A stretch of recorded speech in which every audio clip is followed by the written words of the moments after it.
Meanwhile, the US Vice-President JD Vance has arrived in Israel as the United States looks to shore up that fragile ceasefire in Gaza. He's expected to push Israel's Prime Minister Benjamin Netanyahu to start negotiations on a permanent end to the war with Hamas. Well, the visit follows deadly attacks in Gaza over the weekend. 2 Israeli soldiers were killed in an incident in Rafah. Dozens of Palestinians have been killed in Israeli airstrikes. Well, let's speak to our Middle East correspondent, Hugo Bichega. And Hugo, we have the special envoys there. We now have the US Vice President. I suppose that underlines just how fragile things are.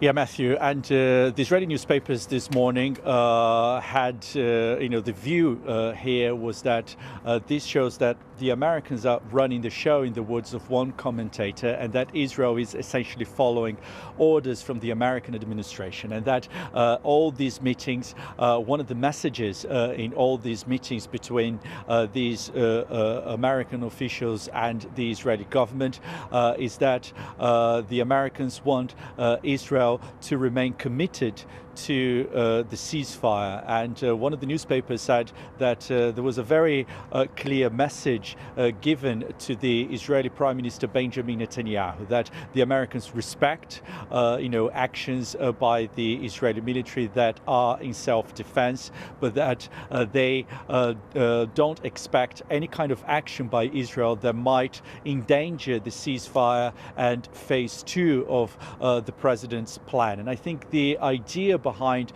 the visit by the Vice-President JD Vance is to advance these negotiations over the remaining points of the president's plan for Gaza. We're seeing that the ceasefire in Gaza is part of phase 1, but we haven't seen those negotiations yet over the remaining points of the president's plan. And we all know that major obstacles remain, and one of them is about the future of Hamas. One of the key Israeli demands is that Hamas must disarm. The group so far has rejected it. There have been some threats from President Trump himself saying that if Hamas fails to do that voluntarily, that the Americans may employ force to achieve that.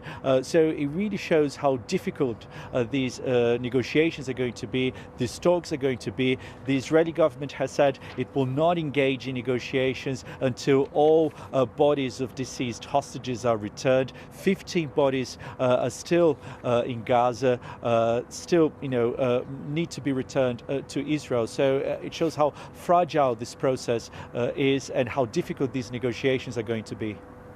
Hugo, for now, thanks very much. We are expecting a news conference from JD Vance in about an hour's time. We'll carry that live.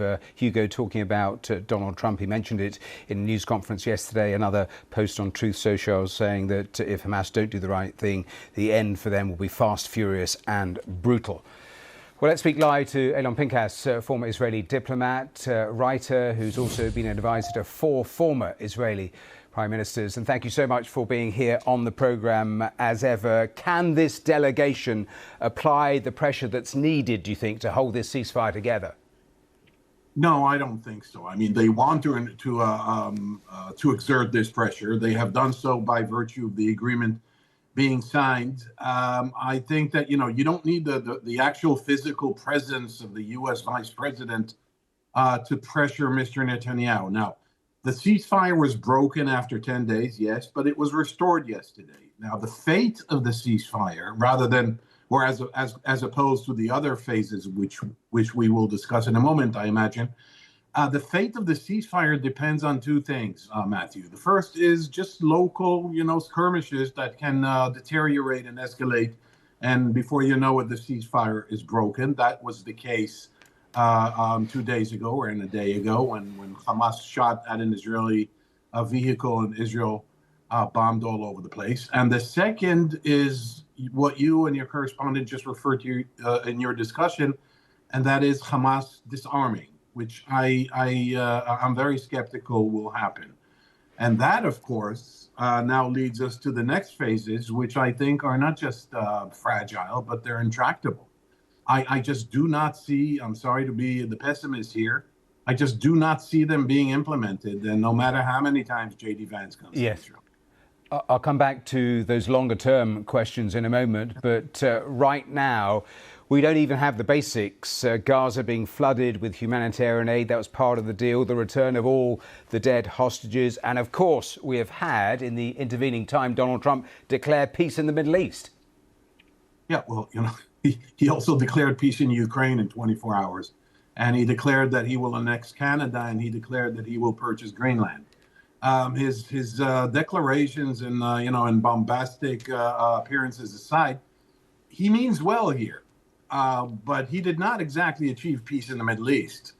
And if you needed proof of that, you just saw what transpired in the last 24 or 36 hours, which we just spoke about. There's no peace in the Middle East here. There was a ceasefire agreement that included an exchange of Israeli hostages in return for Palestinian prisoners.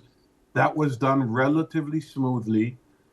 Whether or not the ceasefire will hold or collapse, we will see in the next few days. Just a brief final thought, because you mentioned disarming Hamas, but the other thing, Go ahead.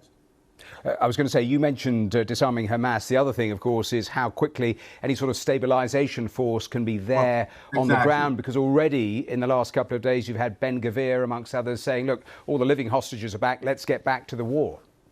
Yeah, and he means it. And I'm not sure that Mr. Netanyahu does not want the same thing, which leads me to submit to you the following proposition as a final thought, as you said. Prime Minister Netanyahu convinced Trump that his plan could probably be better implemented and in a more effective way if, once the hostages have been released, and they have, if there's another round of fighting. So Mr. Netanyahu made these promises, and you see traces of it in Mr. Trump's reactions that their end will be swift and short and furious and okay. What Israel failed to do in 2 years, that is completely destroy and annihilate Hamas, it is now promising Trump to do in a very quick and decisive way. And I believe, reading between the lines of these statements and looking at the actions, that Netanyahu is trying to convince the Americans, Trump last week and JD Vance, the Vice President, today, that it's okay if the ceasefire breaks and Israel goes in for one less hurrah, and then we implement the agreement. Now, if you ask me, we don't have time for that.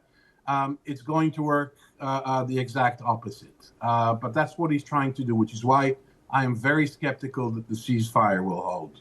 Ilan Pingas, it is always great to have your views on the programme. So thank you for joining us once again. Thanks for your time. Thank you, Matthew.